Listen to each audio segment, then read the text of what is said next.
Hello everyone, this is Stuntman Mike here. I'm here to talk to you today about different D&D topics that are going on around. First and foremost, I'd like to talk once again about Extra Life. I've talked about that in a video past, but can't stress it enough. For those who don't know what Extra Life is, it's gaming to raise money for charity, specifically the Children's Hospital Miracle Network, and raising money for for children that are in need. We're gaming like this year, November 3rd and 4th. It's going to be Extra Fest, gaming for 24 hours straight. That's going to be for video games, console, PC, and tabletop, which I'll be taking part of. And to find that out, you'll want to go to extralife.org. That is extra-life.org. And you can find me at Stuntman Mike. My actual webpage, though, would be extra-life.org/participant/Stuntman Mike. And yeah, just taking whatever donation is good. I'm going to have some prizes for people this year that take part in Extra Life, giving out randomly from Cards Against Humanity, actually. They're donating some rare card packs to me, so that's really gracious. Thank you, Cards Against Humanity, for that. They are good morale boosters for a while. We might be do some game of Cards Against Humanity at Extra Fest. And actually, the event last year when I took part in Extra Fest, we would have like rotating DMs, each telling their own adventure. Sometimes playing a different game altogether. This year, what I would like to do, while there will obviously be other DMs there, it won't be just me, hopefully. I actually want to see if I can make it through the whole 24 hours, DMing one game. I know that's going to be really crazy, but I'd like to do it anyways. Last year I did a 5-hour adventure, one that I had written. It was the first adventure that I had written in the homebrew world that I am working on creating, which I'll actually talk a little bit more about later in this actual same video. But I'm actually hoping to run Curse of Strahd this year. See how far we can get in the whole 24 hours. I got it for a gift for my birthday this year. I have never run it before, never played it before. I know it can be a really challenging campaign to run, but I figure why not? I like to challenge myself. Let's do this. So yeah, extra-life.org, and I'll have a link actually down below. Especially if you're watching this on YouTube, I'll have a link. I'll have a link for my page. And I think also because I'd like to do awards for special reward. People can vote on awards, rewards, whatnot. It's maybe something even negative for players when they donate while we're streaming this during Extra Fest. Like, you donate a certain amount, you could give somebody, a player of your choice, a potion of healing. Maybe if you're being really masochistic towards my players, you could donate money and have somebody have like a random, not too horrible curse, but something like minor, like the player has to play the character a certain way, or maybe they'll get like a random mutation or something. I'll iron out those details as we get closer to the event. I mean, we have over 6 months till the event, but it's going to be good to start ironing things out now. So other things I'd like to talk about. I started playing D&D with 5th edition. I like to play a little bit. I do mostly. If you could see my shelf, I do a lot of the official books and campaigns. guides and whatnot. But you know, I like to dabble a little bit in third party. Um, Especially like, you know, I have the Critical Role book, the Tome of Beasts from Kobold Press, which is an amazing book. Um, but all, you know, they're all mostly like the same genre, the same style of adventure. You know, the fantasy, the almost like medieval fantasy, Lord of the Rings ish type stuff. I got really excited by somebody who's been going around on Twitter. Um, and you can find them on Twitter at Snicklesocks is one of them. I'll post the that's let me pull up here the name. Uh, but the whole adventure is um, campaign setting is known as the Retroverse. So I'm like really excited about it. It's think almost 80s and 90s style sci-fi fantasy. Um, People have, you know, like technology, but it's also like fantasy monsters at the same time. Um, it's Snicklesocks is the guy like who's doing a lot of the writing, the creating for Retroverse. You can find him at Snickle, which is Snickel, Socks, Sox, and the artist is Lewis the Barbarian. Uh, and he's on Twitter as well. I'll post, you know, in the description. Um, I'll post their information down below. Very, very talented, and they will be launching a Kickstarter actually here very soon on April 10th. And if you go to either their website, lasersandliches.com,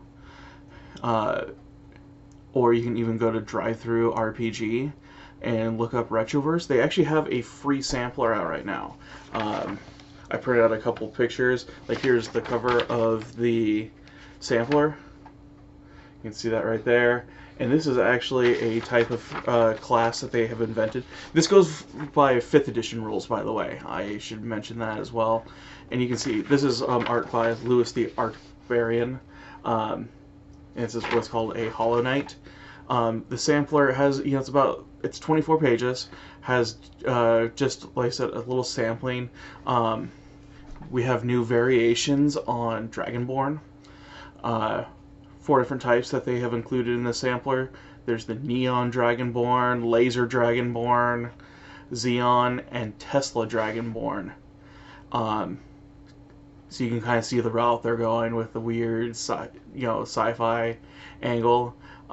They each have their own kind of appearance and different damage resistances, different, you know, draconic attack that they have, like the laser Dragonborn makes a laser beam that does radiant damage. So that's kind of cool and exciting.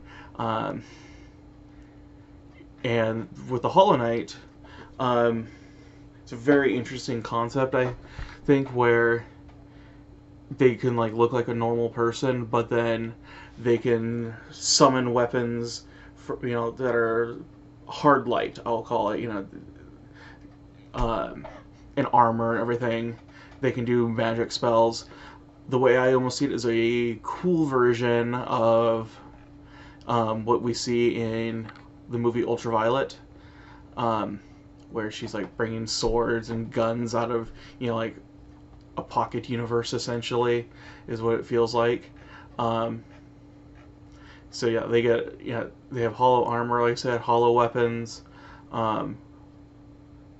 They can get as they gain levels, the Hollow Knight can have stronger weapons and stronger armor.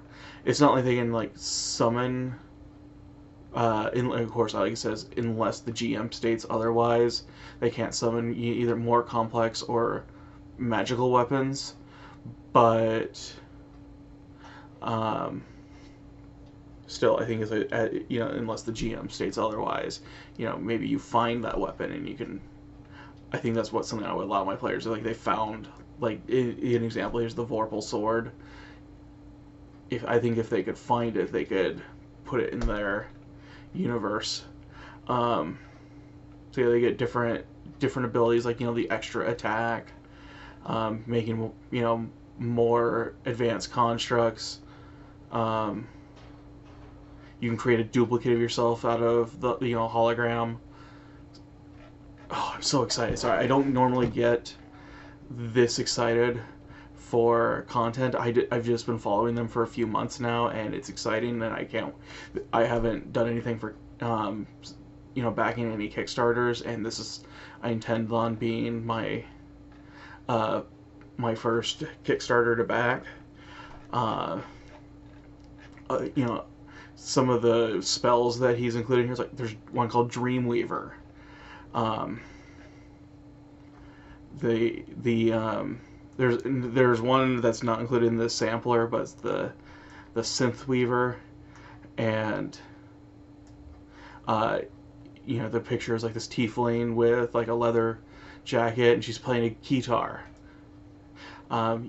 So like I said, weird sci-fi fantasy angle, but you can tell it's going to be goofy, it's going to be fun. They've put a lot into this. There's Neo Bandits is a class they have, and one of them that I'm so excited about, they always have oozes in D&D, so how about a pizza slime? Yeah, that's going to be exciting. Yeah, I'm looking forward to this. So yeah, you can definitely pick up this this free sampler at Drive-Thru RPG. Just beware of the deity Paku Paku, the all-consuming god of death. You never know if he's going to be like Puckman or anything, but yeah, and Kickstarter, like I said, starts April 10th, so be on the lookout for that. Another thing I wanted to talk about a little bit here is being a DM. I've been playing D&D for, at this point, a little bit over a year and a half now, and I've been DMing for almost that long as well. Wasn't my intention to start DMing that early into my D&D career, essentially. It's the best way I can put it, is career. But the group I go to at my local game store here, Bosco's, the group I was with, they just needed to DM. Like, our DM just didn't show up, and so I had to learn on the fly on how to do that. And I've been having people starting to come to me with advice, not with advice, for advice. Like, are they making sure they're DMing right, if they're doing an okay job? So I have advice for people who are wanting to get into being a dungeon master, or they've already been a dungeon master, but they're still kind of unsure of themselves. There is no real right or wrong way to DM. That is the big thing. We all have our different styles. Some people are going to be more narrative than the others. Some people are going to be more into the role playing. Others will be way more into the mechanics of the game, looking for ways to not break the game, but kind of see how they can bend things, warp things around. Like I said, there is no right or wrong way to play. One of the big things, though, is just make sure that you're having fun and your players are having fun. We're all in this together. And be consistent.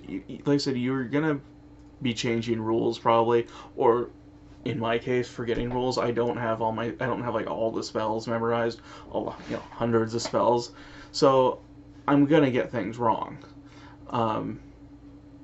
Creatures, I'll forget what stats are, maybe a special ability, and even some of the classes. You're gonna get rules wrong. That's okay. Just be consistent. If you realize you're wrong, correct it. Or if you like it better that way, with it being a little bit off from what's written in the book, that's fine. They do give you a dungeon master's guide. Well, not literally giving you But there is the Dungeon Master's Guide. Lots of rules, but they pretty much tell you in this book that you can change things. They have all kinds of different rules variations. Use the, if you don't like the way one DM does it, and you want to try something different, go for it. Go for it. It's okay to change the rules. Just make sure it's consistent. And make sure your players know, like, to a certain degree, like if you're going to change something with a class or you don't like the way something's done, make sure your players know it's not their fault, or anything. We're all here to tell a story and have fun. One thing I thought was interesting, because you have all these different paths that you can take. I saw, this is an example. Somebody said, what if you're in a forest, going down a path in the forest, and then you see different branching paths, and you have like a plan for, there's like a path you really want them to take, but you give them a choice, and of course it may seem like they're going down a path that you don't want them to go for, the one that you're not prepared for. Just give them the illusion of that option, or illusion of options, because they can go down a trail that you didn't want them to go to, but you can have it so that the outcome, you can railroad them in a way without looking like you're railroading. Railroading can't necessarily be bad, just don't do it all the time. Because it's just, you want to make sure that they do have a bit of choice here. That's why I think I'm making a homebrew world, tentatively called Ark World right now. I haven't come up with an actual name for it yet, but I know that once I get players into it for an actual campaign, it's going to be very open world at first, because I want to let players explore. Just want them to explore. Now I had to go a little bit railroady. Like I said, in Extra Fest last year, I ran a 5-hour adventure, and it was for that homebrew world that I created. Of course, I had to, for a 5-hour adventure, and I had something planned. Had to be a little bit railroady, but no, once we get to an actual campaign in this world, then we will be able to have like a little bit more open world, give them different story hooks, and see where it takes us. Eventually, we'll probably get into like the big grand adventure, but that'll take some time. This, good segue into that world I wanted to talk about. So, like I said, this world known as Ark World for now. Part of the reason why I came up with that tentative name is because I view this world as having rings, kind of like Saturn, but obviously a world that people can inhabit, has rings and 5 moons. And the area that the players would start off on would be a desert continent. I've always been fascinated with deserts ever since with like Star Wars.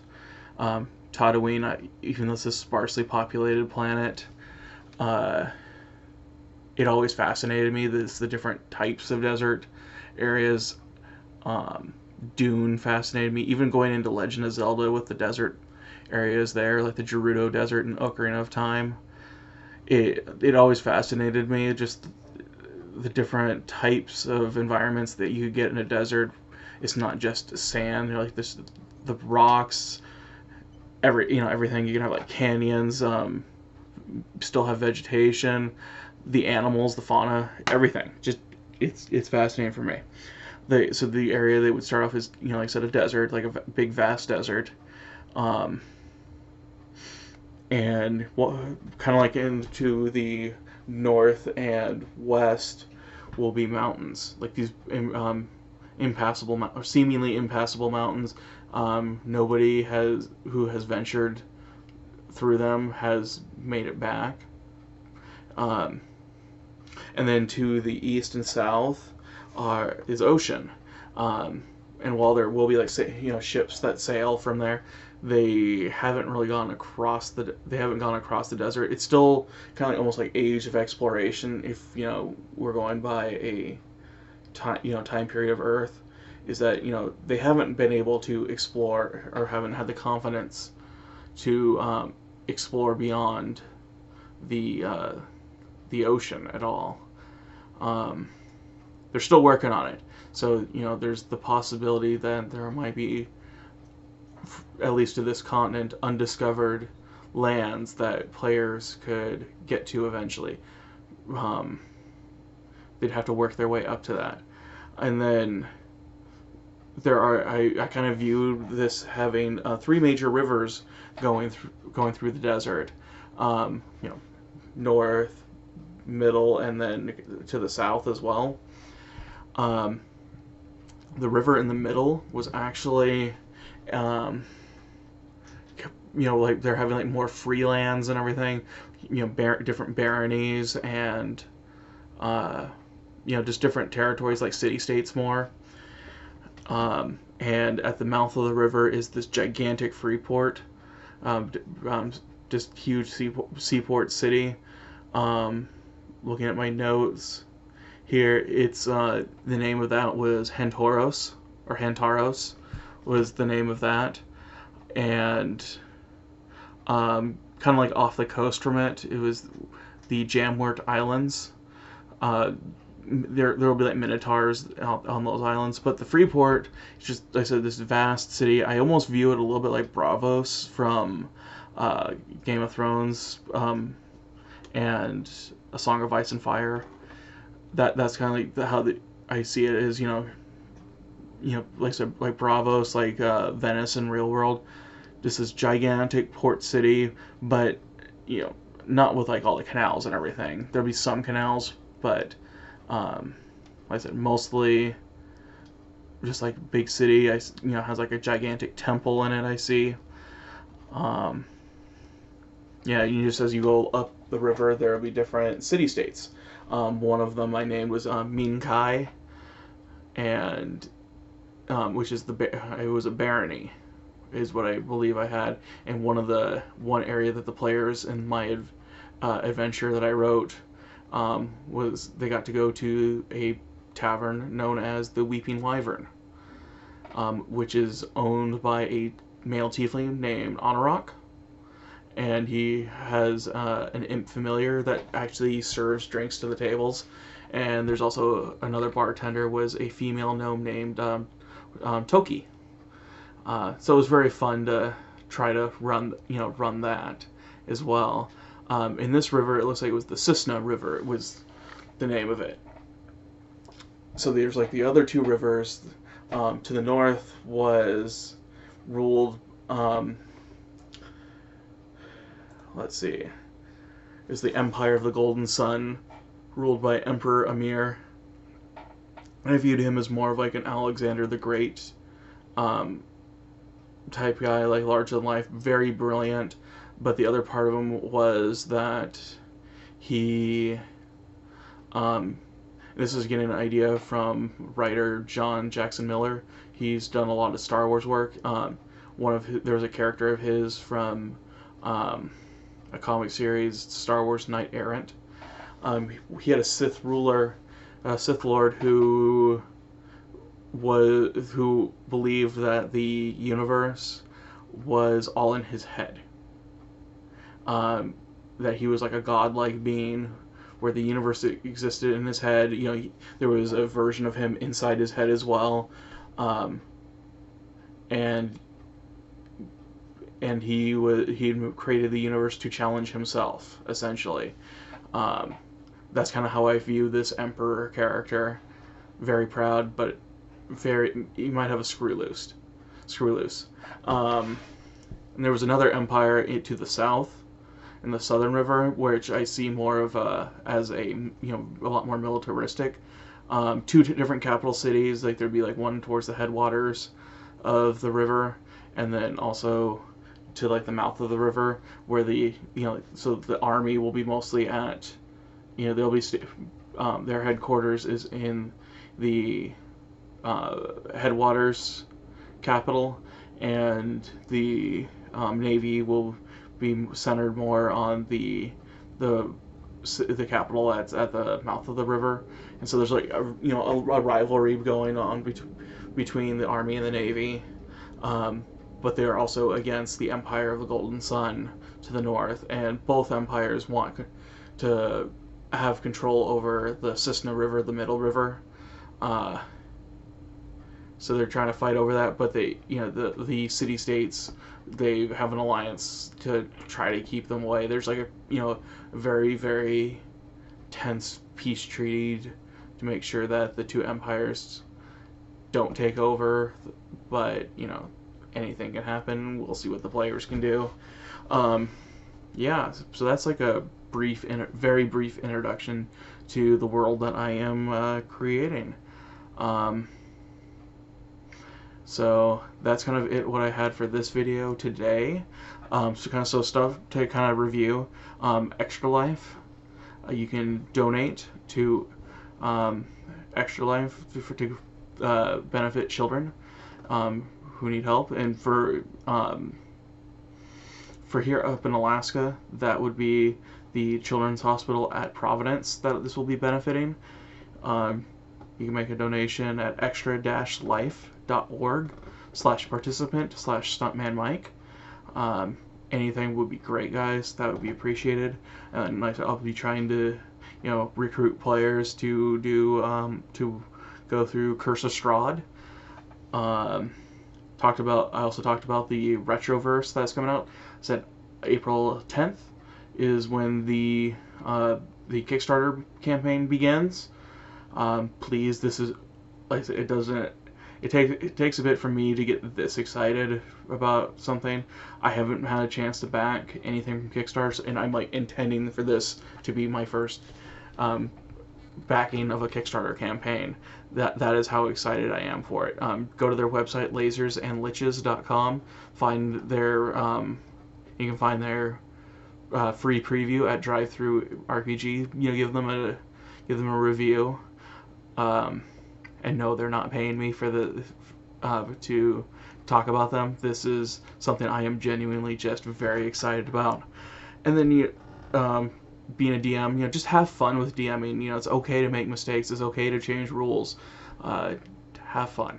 Please, just have fun. And then, of course, I talked a little bit about the world that I'm creating. I'm going to be developing it more, and I'd like to, keep talking about it in these videos, about how awesome it is. Not awesome it is, but of course it's coming from here, so of course it's awesome. No, just how I want to let you guys know how it develops without giving away too much, because I do intend on players playing in this in this world, and I don't want them to know all the secrets. And hopefully I can make these videos more regular feature. Just depends on how life goes, but yeah, just keep an eye out. I'll be posting on Twitch as well, posting my videos on Twitch and streaming on Twitch. That's twitch.tv/AKStuntmanMike. Thanks for watching. I hope you found this informative, and yeah, stay tuned.